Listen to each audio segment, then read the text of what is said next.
Assalamualaikum warahmatullahi wabarakatuh. Balik lagi ke channel kita, channel sejarah. Kali ini kita akan menceritakan tentang sejarah kelahiran Nabi Muhammad SAW. Sebelum kita masuk pembahasannya, marilah kita sama-sama ramaikan subscribe channel ini agar kita bisa mengambil hikmah dari sejarah dari channel ini. Terima kasih. Hari kelahiran Nabi Muhammad SAW secara umum diperingati pada tanggal 12 Rabiul Awal, atau tepatnya pada tahun Gajah 570 Masehi, ketika Abraha, penguasa Yaman, berniat menghancurkan Ka'bah. Penamaan tahun Gajah didasarkan pada pasukan bergajah yang di bawah pimpinan Abraha untuk meratakan Ka'bah. Ada beberapa alasan Abraha berniat menghancurkan Ka'bah. Ia membangun gereja megah di sana yang diberi nama Al-Qalis dengan harapan menjadi tempat ibadah haji terbesar di seluruh Arab, menyaingi Mekah. Hal ini mengundang kemarahan suku terbesar dari seorang suku Kinanah yang mempunyai hubungan nasab dengan Quraisy, meruntuhkan gereja itu. Abraha geram dan bersumpah meratakan Ka'bah. Abraha yang sudah menghiasi rumah sucinya sedemikian rupa berharap dengan kenyataan agar orang-orang Arab hanya berziarah ke Makkah.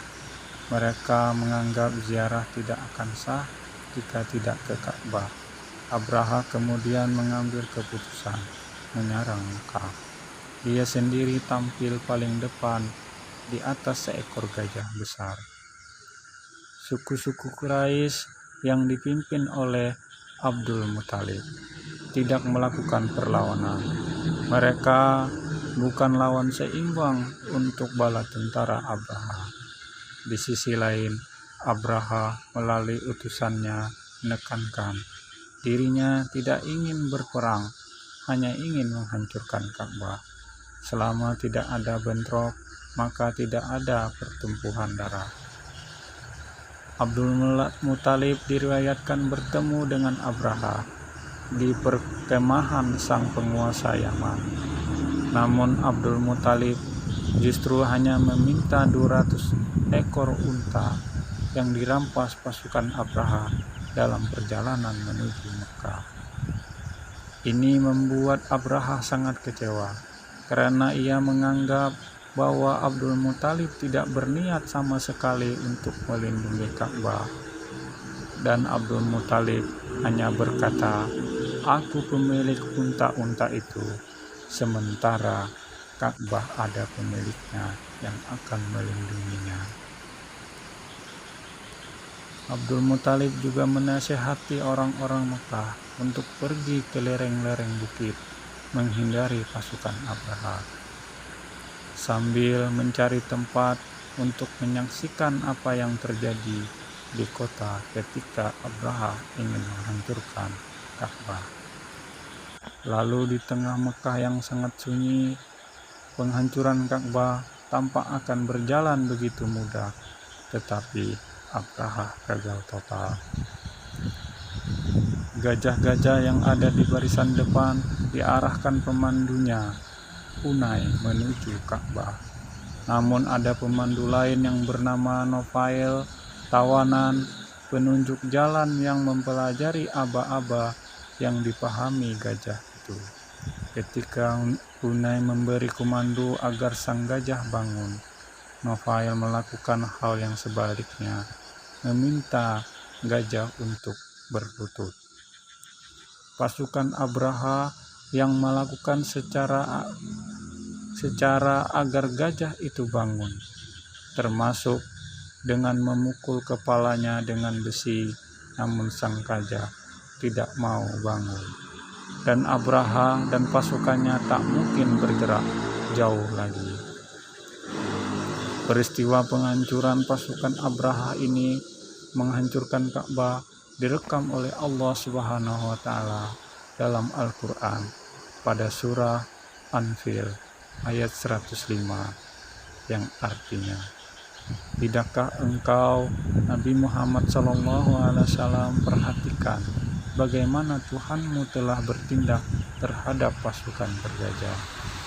Bukankah Dia telah menjadikan tipu daya mereka itu sia-sia, dan Dia mengirimkan kepada mereka burung-burung yang berbondong-bondong, yang melampari mereka dengan batu dari tanah liat yang terbakar, sehingga mereka dijadikannya seperti daun-daun yang dimakan oleh ulat. Al-Quran Surah Anfil ayat 105. Tubuh-tubuh mereka dari pasukan gajah, ada yang sangat cepat dan ada yang sangat perlahan, semuanya terkena wabah. Dalam kondisi kacau ini, banyak pasukan yang mati di tengah perjalanan pulang, dan banyak pula yang mati begitu sampai di sana, termasuk Abraha. Kegagalan pasukan Abraha ini di sisi lain membuat kaum Quraisy semakin kagum atau dikagumi di jazirah Arab. Tuhan mengabulkan doa mereka agar Ka'bah selamat dari kehancuran pasukan Abraha. Pada sisi lain, sebelum tahun gajah, ada sebuah peristiwa yang sangat menggemparkan pada masa itu, adalah peristiwa pernikahan putra Abdul Muthalib yang bernama Abdullah dengan Aminah binti Wahab. Ketika tentara bergajah Abraha hendak menyerbu Ka'bah, Abdullah tidak berada di Mekah. Ia meninggalkan Aminah untuk urusan dagang ke Palestina dan Suriah. Memakan waktu yang panjang. Dalam perjalanan pulang ke Mekah, Abdullah menginap di rumah keluarganya atau keluarga neneknya yang ada di Yastrib. Ketika itu ia jatuh sakit. Abdul Muthalib mengutus Haris, putra sulungnya, untuk menjemput Abdullah dari Yastrib dan membawanya pulang ke Mekah jika sudah sembuh.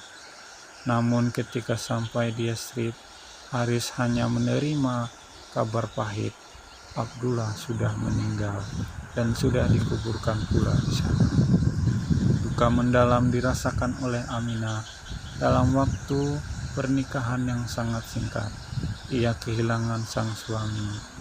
Namun dalam lara hati, ia menguatkan hatinya menunggu kehadiran buah hati tercinta dengan Abdullah. Bayi yang ditunggu-tunggu itu pun akhirnya lahir. Seorang bayi laki-laki, Abdul Muthalib, yang mendengar kabar ini dengan demikian sangat gembira dan mengangkatnya serta membawanya ke Ka'bah. Kemudian ia beri nama Muhammad, yang terkenal dengan Nabi Muhammad SAW. Bukan nama yang umum di kalangan Arab pada masa itu, namun Abdul Muthalib menjadi saksi bagaimana Tuhan melindungi Ka'bah dari pasukan Abraha. Mempunyai alasan yang kuat menamai bayi itu dengan nama Muhammad, dengan alasan, aku menginginkan dia menjadi orang yang sangat terpuji bagi Tuhan di langit dan bagi makhluknya di bumi. Demikianlah sejarah singkat tentang kelahiran Nabi Muhammad SAW. Semoga kita bisa mengambil hikmahnya. Terima kasih sudah menonton, dan jangan lupa untuk di-subscribe serta tunggu sejarah-sejarah menarik lainnya dari channel ini. Terima kasih. Wassalamualaikum warahmatullahi wabarakatuh.